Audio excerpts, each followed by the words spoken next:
नमो बुद्धाय। आज आपण बौद्ध जीवन मार्ग याविषयी थोडं पाहणार आहोत। हा मार्ग प्रामुख्याने पालक आणि पाल्य या दोघांसाठीही कामी पडणारा आहे।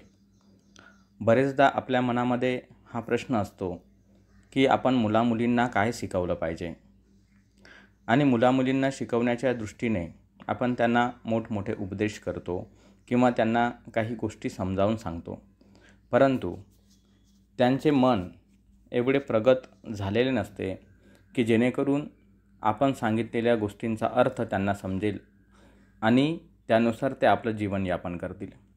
म्हणून त्यांना काही संस्कार शिकवण्याची आवश्यकता असते, ज्या संस्कारातून ते काही जीवनोपयोगी गोष्टी आत्मसात करू शकतात। आणि त्यासाठी आपल्याला बौद्ध जीवन मार्ग काय आहे आणि तो कसा आपण लागू करायचा हे चांगल्या प्रकारे समजून येईल। मुले हे अनुकरणक्षम असतात आणि आपणही अनुकरणक्षम असतो। अनुकरण क्षमता हा आपल्या मनाचा अतिशय मूलभूत स्वभाव असल्यामुळे जे आपल्या अवतीभवती दिसून येते त्याचे आपण कळत नकळतपणे अनुकरण करत जात असतो।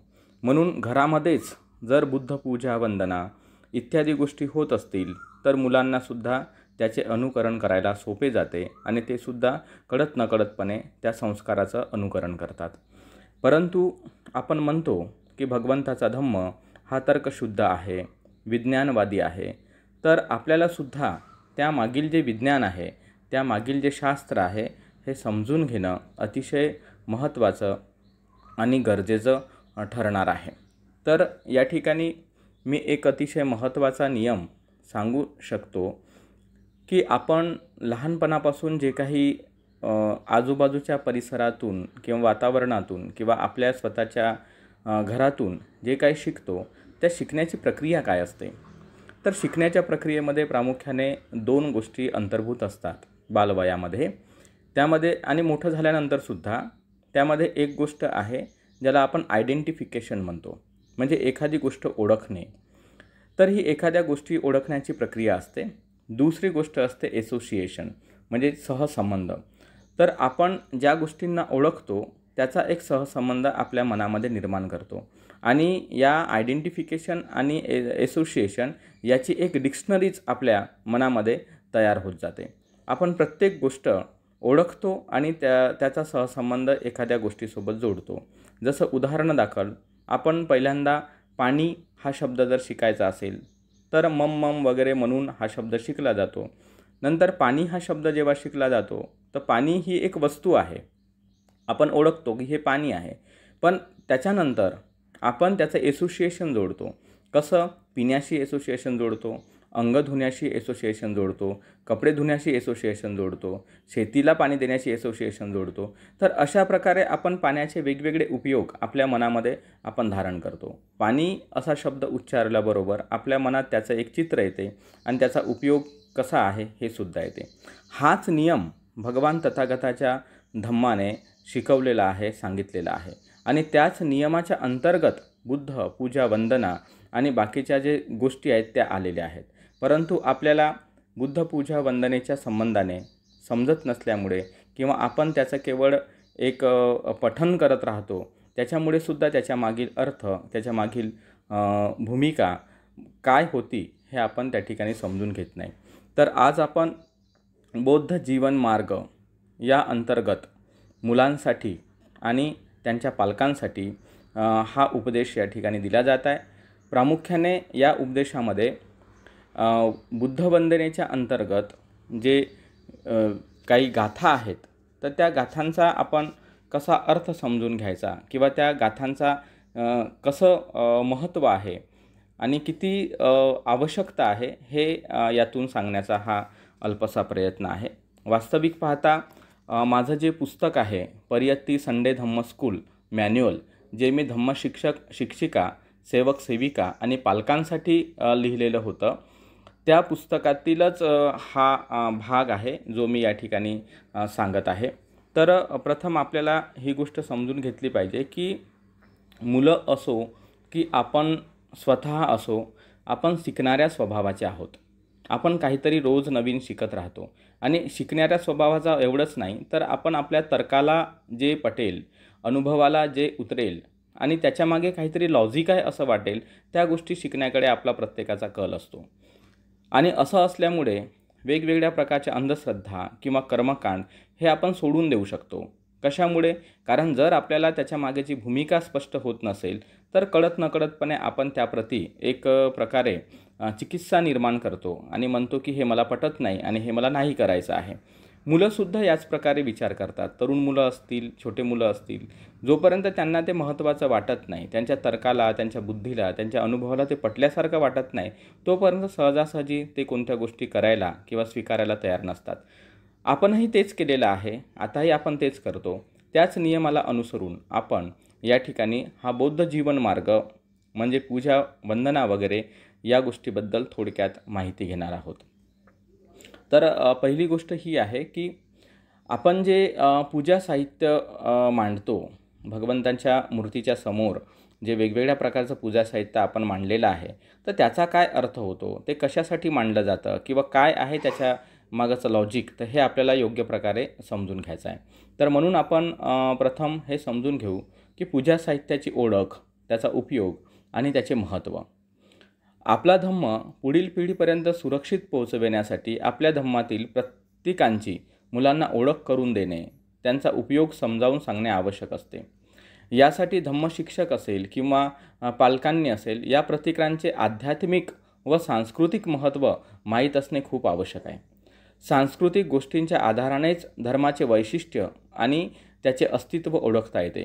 पूजा साहित्यात सांस्कृतिक महत्त्व आहे, कारण यामुळे आपल्या धम्माचे अस्तित्व व पूजा पद्धती प्रदर्शित होते व त्याचे आध्यात्मिक महत्त्व आपणास अवगत असेल तर त्या योगाने उत्पन्न होणारी अंधश्रद्धा आपल्या मनात उत्पन्न होत नाही. म्हणूनच येथे हा विषय समजावून सांगितला गेला आहे. पूजास्थान. आपल्या बुद्धविहारात आणि घरी एक सुंदर पूजास्थान असावे. आपण येथे त्रिरत्नाप्रती आपली श्रद्धा व्यक्त करतो. भगवंतांची सुरेख मूर्ती व प्रतिमा मध्यभागी असावी. भगवंतांकडे पाहताना त्यांची सर्वज्ञता, त्यांची प्रज्ञा आणि त्यांची महाकरुणा आठवून त्यांच्याप्रती गुरुगौरव आणि श्रद्धा उत्पन्न झाली पाहिजे. यामुळे आपणही धम्माचे पालन करून भगवंतांनी सांगितलेल्या मार्गफळ सुखाची प्राप्ती करावी अशी प्रेरणा उत्पन्न होते. उत्पन्न असल्यास वाढीस लागते. आपल्या पूजास्थानी धर्मग्रंथ, पूज्य भिक्षू व बोधिसत्वांच्या प्रतिमा ठेवू शकतो, ज्यामुळे आपल्या मनात भगवान बुद्ध, धम्म व संघाप्रती असलेल्या श्रद्धेत वाढ होण्यास मदत होईल. वंदन करणे. भगवंतांसमोर वंदन करण्याचा अर्थ आपण मूर्तीपूजा करतो असा होत नाही, तर त्यांच्याप्रती असलेला गुरुगौरव, आदर आणि श्रद्धाभाव व्यक्त करीत असतो. भगवंतांच्या ठायी विद्यमान सम्यक संबुद्धीला आपण वंदन करतो. भगवान बुद्धांना आपण वंदन करतो. यामुळे आपला अहंभाव नष्ट होतो आणि त्यांच्या धम्माचे पालन करण्याची मनात चेतना निर्माण होते. अभिवादन करणं. भगवान बुद्धांच्या प्रतिमेला वंदन करताना गुडघ्यांवर बसून, दोन्ही हात जोडून, छातीशी धरले जाऊन त्रिवार पंचांग म्हणजे दोन्ही हात, दोन्ही पाय आणि मस्तक जमिनीला टेकवून प्रणाम केला जातो. भगवंतांना अभिवादन करताना बुद्धं नमामि, धम्मं नमामि, संघं नमामि किंवा नमो बुद्धाय, नमो धम्माय, नमो संघाय किंवा अर्हं सम्मा संबुद्धो भगवा बुद्धं भगवन्तं अभिवादेमि, स्वाख्यातो भगवता धम्मो धम्मं नमामि, सुपटीपन्नो भगवतो सावक संघो संघं नमामि असे म्हणण्याची पद्धत आहे. भिक्षू वा भिक्षुनीला किंवा संघाला वंदन करताना बुद्धं नमामि, धम्मं नमामि, संघं नमामि किंवा नमो बुद्धाय, नमो धम्माय, नमो संघाय असे म्हटले जाते. पण त्यांना वंदन करताना क्षमायाचना केली जाऊन त्यांना मुलांसाठी आवश्यक बुद्धधम्म, त्यामधील बुद्धपूजा वंदना यातील जे भिक्षूंचं वंदन आहे त्या गाथांचं उच्चारण आपण करून घेऊ शकतो. भंतेजी रस्त्यात वा रहदारीच्या जागी जर भेटले तर त्यांना अंजलीबद्ध होऊन वंदामी भंते, वंदामी आर्याजी किंवा नमो बुद्धाय असे म्हणावे. असे करताना डोक्यावरील फेटा वा टोपी काढावी. पायातील चप्पल, बूटसुद्धा काढावे. बूट काढणे अगदीच शक्य नसल्यास काढू नये, पण ससन्मान अंजलीबद्ध होऊन प्रणाम करावा. उपासक उपासिकांमध्ये किंवा आप्तमित्र नातेवाईकात अभिवादन करताना छातीचे हात जोडून वा लक्ष आकर्षित करून नमो बुद्धाय किंवा जय भीम म्हणून अभिवादन करावे. अंजलीबद्धता उमलणाऱ्या कमळाचे प्रतीक होय. ज्याप्रमाणे कमळ चिखल आणि पाण्याच्या वर राहून आपल्या वर्ण, गंध आणि गुणांनी निर्मलता प्रकट करते, त्याचप्रमाणे अभिवादन करताना आपल्या मनातील अहंकार, गर्व, मोठेपणा इत्यादी विकारांच्या आपण वर येतो आणि आपल्या मनात आदरभाव, श्रद्धा, मैत्री, नम्रता इत्यादी निर्मल चेतनेचा उत्पाद होतो. आपल्यातील मंगल भाव व्यक्त करण्यासाठीच अंजलीबद्ध प्रणाम करण्याची बौद्ध परंपरा आहे. प्रदक्षिणा करणे. चैत्य, स्तूप, बोधिवृक्ष, भगवंतांची प्रतिमा, विहार इत्यादींना प्रदक्षिणा घालून वंदन करण्याची बौद्ध परंपरा आहे. ही प्रदक्षिणा डावीकडून उजवीकडे म्हणजे घडीचा काटा फिरतो त्या शैलीने केली जाते. भगवंताच्या व अनंतांच्या धातूंवर उभारलेल्या चैत्य वा स्तूपास प्रदक्षिणा घालताना दोन्ही हात छातीशी जोडून बुद्ध, धम्म व संघ गुणांचे स्मरण केले जाते. प्रदक्षिणा घालण्यापूर्वी पवित्र चैत्यांची धूप, दीप, पुष्प, फल, अन्न, पाण्याने पूजा करून चैतीय वंदना घेतली जाते आणि प्रदक्षिणेच्या शेवटी सुद्धा त्रिरत्नांना वंदन करून प्रदक्षिणा संपवली जाते. बोधिवृक्षाला प्रदक्षिणा घालण्याआधी त्यांची पूजा सुद्धा धूप, दीप, पुष्पाने केली जाते. त्यांच्या मुळाशी स्वच्छ पाणी टाकले जाते आणि प्रदक्षिणा करताना बोधिवृक्ष वंदना म्हटली जाते व शेवटी त्रिरत्नांना वंदन केले जाते. प्रदक्षिणा करण्याचा अर्थ अधिक आदर आणि श्रद्धाभाव व्यक्त करण्याशी आहे.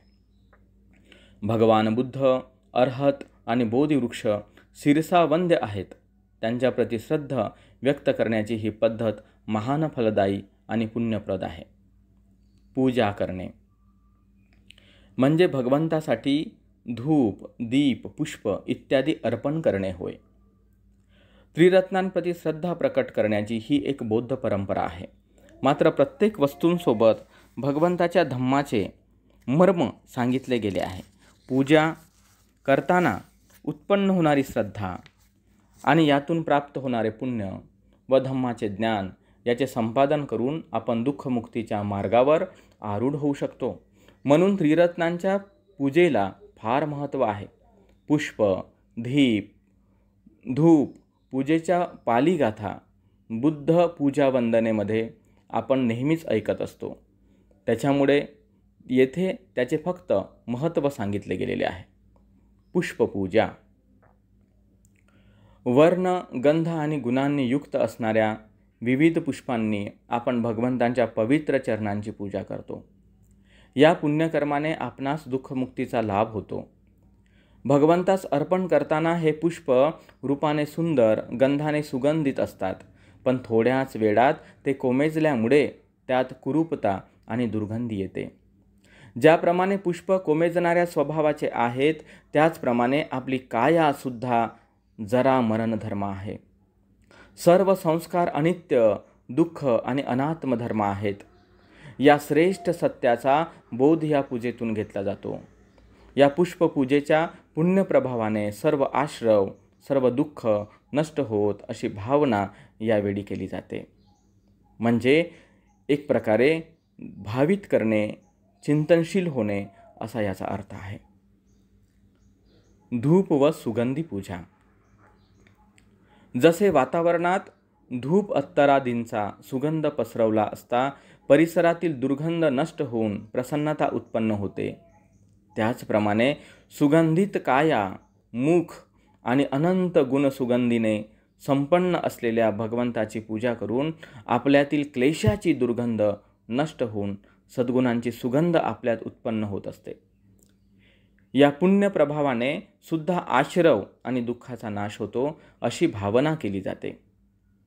याविषयी अधिक जाणण्यासाठी हे सूत्र बघावे. गंधजात सूत्र, जे भगवंतांनी अंगुत्तर निकायामध्ये सांगितले आहे. एकदा आनंद स्थवीर भगवंताकडे जाऊन त्यांना अभिवादन करून एका बाजूला बसले. बसल्यावर त्यांनी भगवंतास विचारले, भन्ते, या लोकात 3 प्रकारचे गंधद्रव्य समूह आहेत, ज्यांची सुगंध हवेच्या अनुकूल वाहते, प्रतिकूल नाही. कोणते 3? मूलगंध, ज्यांची मुळे सुगंधित असतात, काष्ठगंध, ज्याची फांदी वा लाकूड सुगंधित असते, आणि पुष्पगंध. परंतु भगवान, अशी कोणती गंधद्रव्य आहे जी हवेच्या अनुकूल व प्रतिकूल सुद्धा वाहते? होय आनंद, अशी गंधद्रव्य आहे. भगवान, ती गंधद्रव्य कोणती आहे?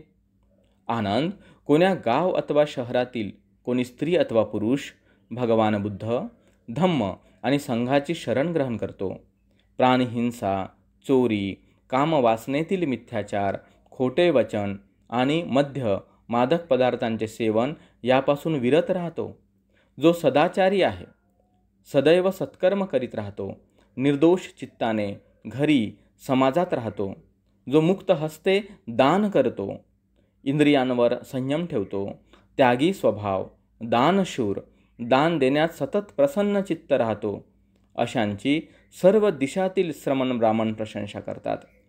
देवता सुद्धा प्रशंसा करतात. आनंद, ही अशी गंधद्रव्य आहे ज्याची सुगंध हवेच्या अनुकूल प्रतिकूल आणि अनुकूल प्रतिकूल वाहते. साधारण पुष्पाचा सुगंध हवेच्या विपरीत जात नाही. तसेच चंदन, तगर, मल्लिका, जुही, चमेली इत्यादींची सुगंधही हवेच्या विपरीत जात नाही. परंतु सज्जनांच्या गुणांची कीर्ती सुगंध हवेच्या विपरीत जाण्यास समर्थ आहे. अशा प्रकारे सज्जन आपल्या शीलामुळे सर्व दिशात व्याप्त राहून प्रशंसा प्राप्त करीत असतो. प्रदीप पूजा. अंधकाराला नष्ट करणाऱ्या प्रज्वलित प्रदीपाने आपण तिन्ही कामलोक, रूपलोक आणि अरूपलोकासाठी प्रदीपतुल्य अज्ञान अंधकाराला नष्ट करणाऱ्या भगवान बुद्धांची पूजा करतो. भगवान प्रभासुत्तात सांगतात, भिक्षूंनो, प्रभा 4 प्रकारची असते. सूर्याची प्रभा, चंद्राची प्रभा, अग्नीची प्रभा आणि प्रज्ञेची प्रभा. भिक्षूंनो, या 4 प्रभा आहेत. या 4 प्रभांमध्ये प्रज्ञाप्रभाच सर्वश्रेष्ठ आहे. अज्ञान अंधकाराचा नाश करण्यासाठी प्रज्ञेचा प्रदीप आवश्यक आहे. प्रदीप पूजेमुळे आपण हा बोध घेतो. या पूजेच्या प्रभावाने मुक्तिदायी पुण्य संपादित करतो. भगवान एका सुत्तात सांगतात, दीप दो होती चक्षु दो, म्हणजे दीपाचे दान करणारा व्यक्ती चक्षुमान होतो. त्याचप्रमाणे धम्मपदात अशी गाथा आलेली आहे. दिवा तपती आदिच्छो, रत्तिं आभाती चंदिमा, सनद्धो खत्तियो तपती, झाई तपती ब्राह्मणो, अथ सब्बमहोरतं बुद्धो तपती तेजसा. दिवसा सूर्य प्रकाशतो, रात्री चंद्रमा प्रकाशतो, कवचबद्ध झाल्यावर क्षत्रिय प्रकाशतो, ध्यानरत असताना ब्राह्मण प्रकाशतो. परंतु भगवान बुद्ध आपल्या तेजाने दिवस रात्र सदैव प्रकाशत राहतात. पानीय पूजा. धम्मोदकेन सत्तानं पापमलं विशोधकं, पानीय नामि पूजेमि लोकनाथ दयालयं, प्रसन्नं शीतलं शुद्धं पानीयं मधुरं इमं, पूजे पूजनीयस्य लोकनाथस्य तादिनो. धम्मरूपी पाण्याने सर्व पापमल विशुद्ध होतात. अशा पाण्याने सर्वावर दया करणाऱ्या लोकनाथ सम्यक संबुद्धांची पूजा करतो. मी निर्मल, शीतल, शुद्ध, मधुर जलाने लोकनाथ भगवंताची पूजा करतो. अनुकंपा करून हे उत्तम जल ग्रहण करावे. एखाद्या पेला वा लोट्यात शुद्ध पाणी बुद्धमूर्ती समोर ठेवले जाते. यालाच लोक शिलाचे पाणीसुद्धा म्हणतात. परित्राण पाठाच्या वेळीही ते ठेवले जाते. पूजा आटोपल्यावर त्याचा घोटही श्रद्धेने घेतला जातो. पाणी शुद्धतेचे प्रतीक आहे. पाण्याने सर्व मल धुतले जातात. तसेच पानीय पूजेच्या प्रभावाने पापमल धुवून निघतात. चित्त विशुद्ध होते. काया वाचा आणि चित्ताला धम्मरूपी पाणी प्राशन करून विशुद्ध करावे, हाच बोध यातून घेतला जातो. फलपूजा. इमे हि फलेहि पूजेमि सम्मा संबुद्धं निब्बाण सुखं सिद्धिया. या फळांनी भगवान सम्यक संबुद्धांची मी पूजा करतो, यामुळे मला सुख शांती तथा निर्वाणाचा लाभ होवो. परित्राण पाठ वा बुद्धपूजा वंदनेच्या वेळी बुद्धमूर्तीसमोर फळे ठेवली जातात. बरेच लोक पूजेची फळे म्हणून 5 प्रकारची एक फळे ठेवतात, पण याचा अर्थ तसा नाही. आपण खातो ती व त्याहून चांगली उत्कृष्ट फळे पूजेत ठेवावी आणि भरपूर ठेवावी. आपण ही फळे भगवंतांना अर्पण करीत आहोत अशी भावना ठेवली की त्यात श्रद्धा, उदारता व सौंदर्य नक्कीच येते. पण जेव्हा ती पूजेपुरतीच तर ठेवायची आहेत असा विचार करून ठेवले तर त्यात कर्मकांड येते. या फळांचा उपयोग प्रसाद वा संघास दान देण्यासाठी होऊ शकतो. तसेच दुपारी 12च्या नंतर पूजेत फळे ठेवू नयेत, कारण दुपारी 12च्या नंतर विकाल भोजन होत असते. तर दुपारनंतर किंवा सायंकाळच्या वंदनेत फळांचा रस ठेवला तरी चालेल. भगवंतांनी पारमिता पूर्ण करून जसे बुद्धत्वाचे फळ प्राप्त केले, त्याचप्रमाणे अनेक पुण्यकर्माचा संग्रह करून आपण निर्वाणाचे फळ प्राप्त करावे असा बोध यातून घेतला जात असतो. आहार पूजा.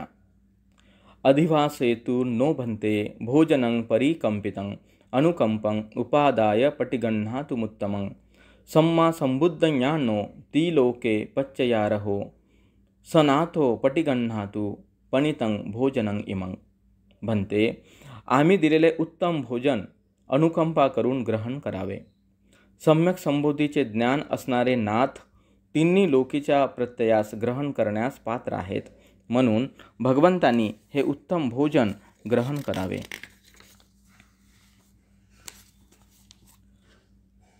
सकाळी 11 ते 11:15च्या सुमारात किंवा 12च्या आधी भगवंताच्या मूर्तीसमोर आपण भोजनदान करावे. अनेक जण म्हणतात, मूर्ती भोजन खाते का? मूर्ती भोजन खात नाही, पण भगवंताच्या नावे भोजनदान करण्याची बुद्धांची परंपरा आहे. या भोजनदानाच्या पुण्यप्रभावाने आयु, वर्ण, सुख आणि बलाचा लाभ होत असतो. भोजनदान देताना मनात जी श्रद्धा व औदार्याची भावना उत्पन्न होते तेच पुण्य आहे. या संस्काराप्रती जे शंका ठेवतात त्यांच्या श्रद्धा व औदार्याचे पुण्य संग्रहित होत नाही. जो भगवंताच्या गुणांना पाहून श्रद्धा व औदार्याचे पुण्य संपादन करू शकत नाही, तो सर्व सत्वांप्रती खरेच काही त्याग करू शकेल का?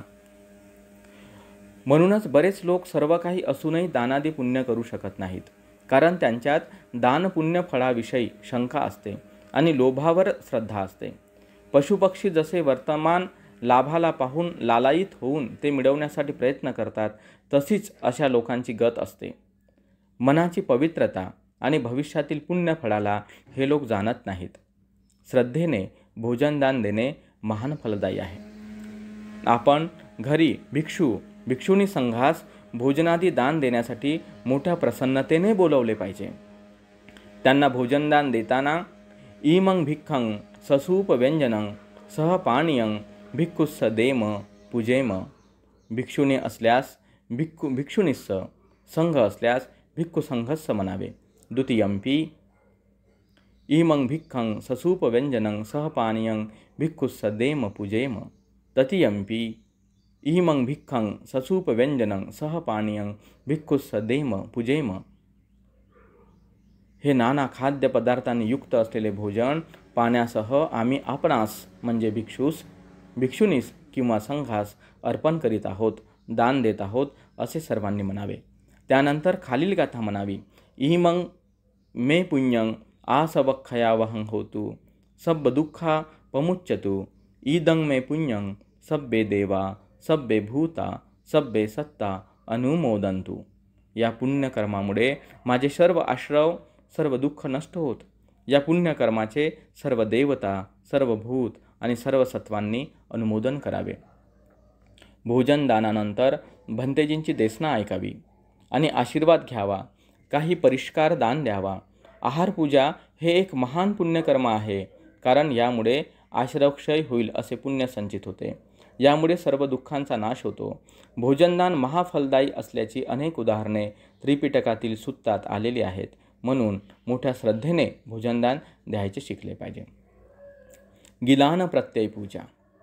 ओजवंतं रसवंतं गिलानपच्चयं इमं पूजेमि लोकनाथस्य संबुद्धस्य महेशिनो. या ओजयुक्त रसदार ग्लान प्रत्ययास म्हणजे फळांचा रस लोकनाथ महर्षी भगवान सम्यक संबुद्धास अर्पण करीत आहे. भगवान अर्हत व भिक्षू भिक्षुनी विकाल भोजन घेत नसल्याने त्यांना दुपारनंतर, सायंकाळी, रात्री फळांचा, फुलांचा व औषधी वनस्पतींचा रस अर्पण करण्याची पद्धती आहे. यास गिलान प्रत्यय म्हणतात. कारण भूक हा सर्वात मोठा रोग आहे. या रोगावरील औषध आहार आहे. पण भिक्षू विकाल भोजन घेत नसल्याने त्यांची भुकेची पीडा कमी करण्यासाठी त्यांना गिलान प्रत्ययाचे दान दिले जाते. भिक्षू आजारी पडल्यावर सुद्धा गिलान प्रत्ययाचे दान करू शकतो. यात औषधी आणि आजारासाठी पथ्याचा उपयोग समावेश होतो. तूप, दही, तेल, मध आणि गूळसुद्धा दान देऊ शकतो. हे दान आपण भोजनानंतर कधीही देऊ शकतो. हे दानसुद्धा महान पुण्य संपादन करणारे आहे. पूजा करण्यामध्ये वरील सर्व गोष्टींचा अंतर्भाव होतो. त्याचप्रमाणे आपण काया वाचा चित्ताने भगवंताची क्षमा मागून त्यांना अभिवादन करून स्वतःला निर्मल करून घेतो. ही पूजा सर्वश्रेष्ठ समजली जाते. आपल्या पुण्य संपादनासाठी, आपले चित्त प्रसन्न होण्यासाठी, सुख, सुगती आणि मार्गफलाच्या लाभासाठीच भगवान बुद्ध, धम्म व संघाची पूजा प्रमुख समजली जाते. आपल्या पुण्य लाभासाठी वरील सर्व पूजा केल्या जात असतात.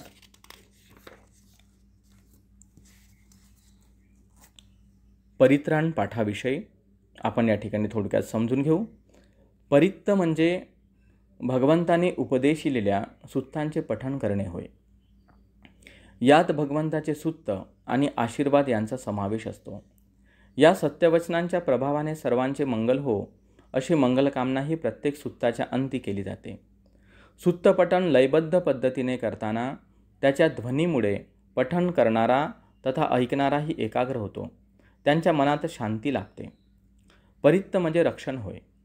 सुत्तपठणामुळे आपल्या चित्ताचे लोभ, द्वेष, मोह, शोक, परिदेव, दुःख, दोमनश्य, उपायास, जन्म, व्याधी, जरा, मरण या 11 गोष्टीपासून रक्षण होते.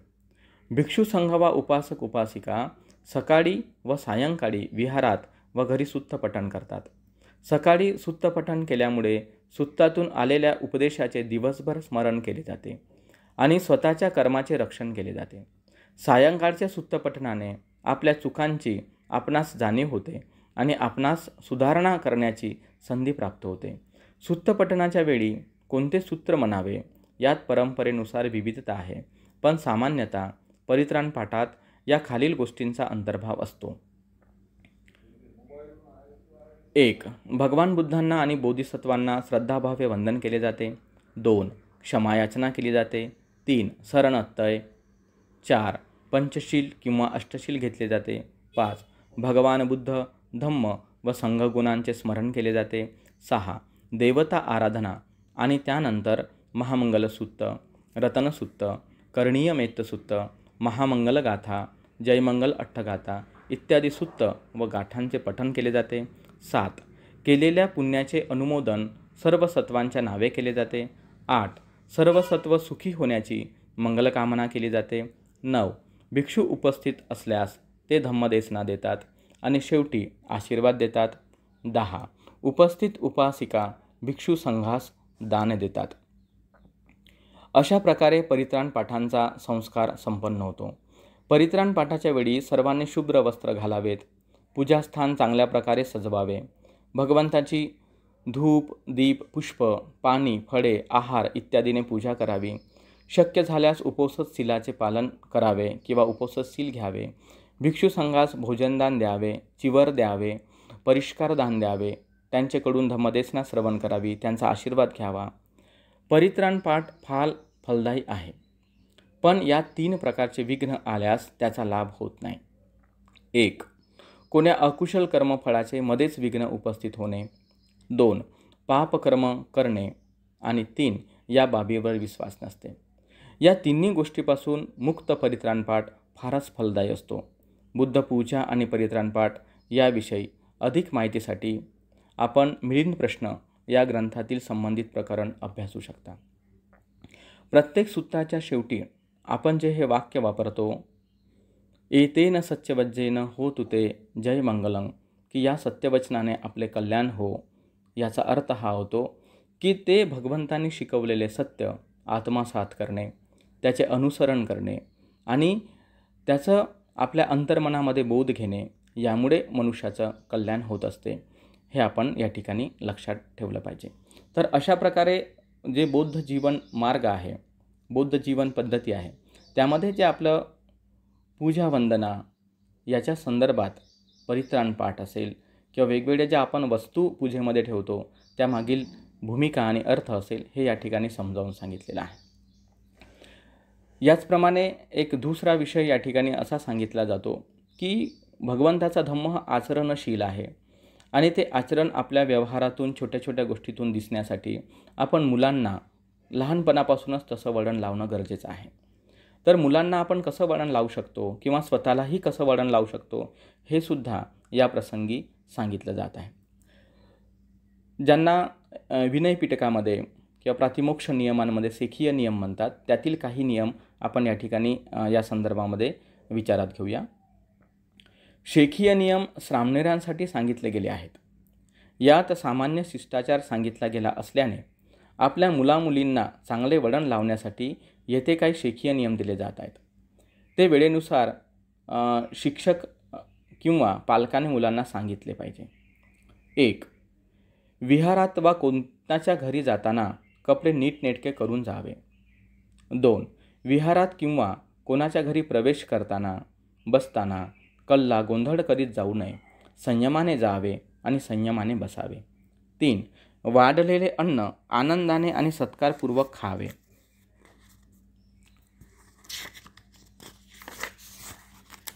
4. ताटाकडे लक्ष ठेवून खावे. 5. एका बाजूने खावे, अधेमध्ये खाऊ नये. 6. प्रमाणातच ताटात भाजी भात घ्यावा, अधिक घेऊन उष्टे ठेवू नये, अन्न वाया घालवू नये. 7. घास तोडून तोडून खाऊ नये. 8. दुसऱ्याच्या ताटात अकारण किंवा त्याला काय दिले आहे म्हणून डोकावून पाहू नये. 9. अधिक मोठे मोठे घास घेऊन खाऊ नये. 10. घास छोटे आणि गोल बनवून खावे, चांगले चावून खावे. 11. घास तोंडाजवळ आल्यावर तोंड उघडावे, सर्व हात तोंडात घालू नये. 12. तोंडात घास घालताना बोलू नये. 13. घास फेकल्यासारखा खाऊ नये. 14. गाल फुगवून खाऊ नये. 15. हात झटकून खाऊ नये, ज्यामुळे भाताची शिते इकडे तिकडे उडवले जातील. 16. जिभेने ओठ चाटून, बोटे चाटून खाऊ नये. 17. चपचप आवाज करून खाऊ नये. 18. जेवताना उष्ट्या हाताने ग्लास वा अन्य वस्तू उचलू नये. 19. पाणी घाईघाईने पिऊ नये इत्यादी. 20. घरात वा विहारात जाताना चप्पल बूट कधीही दारासमोर काढून न ठेवता बाजूला व रांगेत काढून ठेवावेत. वर सांगितलेले शिष्टाचार फार महत्त्वाचे आहेत. यातील काही गोष्टी नाही आल्या तर त्याला मॅनरलेस म्हटले जाते. म्हणूनच आपल्या मुलांना कोणाच्या घरी जाणे, बसणे तथा टेबल मॅनर्सचे ज्ञान अवगत होण्यासाठीच ही माहिती येथे दिली गेलेली आहे. या गोष्टी पालकांनी घरी शिकवायच्या आहेत आणि आपणही याचे पालन करायचे आहे. तर आपण या ठिकाणी हे चांगल्या प्रकारे समजू शकतो की स्वतःला आणि मुलांना बौद्ध धम्माचे वळण लावणं म्हणजे एक योग्य आणि उचित असा शिष्टाचार निर्माण करणं आहे. इतकंच नाही, आपल्यामध्ये श्रद्धा मोठ्या प्रमाणामध्ये वाढवून एक उत्तम आणि श्रेष्ठ व्यक्तिमत्व घडवणे हा बौद्ध जीवन मार्गाचा अतिशय मूलभूत आणि महत्त्वाचा पैलू आहे. तर या ठिकाणी आज एवढेच. या सत्यवचनाने, भगवंताच्या या धम्माच्या प्रभावाने आपलं सर्वांचं कल्याण हो, सर्वांचं मंगल हो, अशी या ठिकाणी मी मंगलकामना व्यक्त करतो. भवतु सब्बमंगलं, भवतु सब्बमंगलं, भवतु सब्बमंगलं.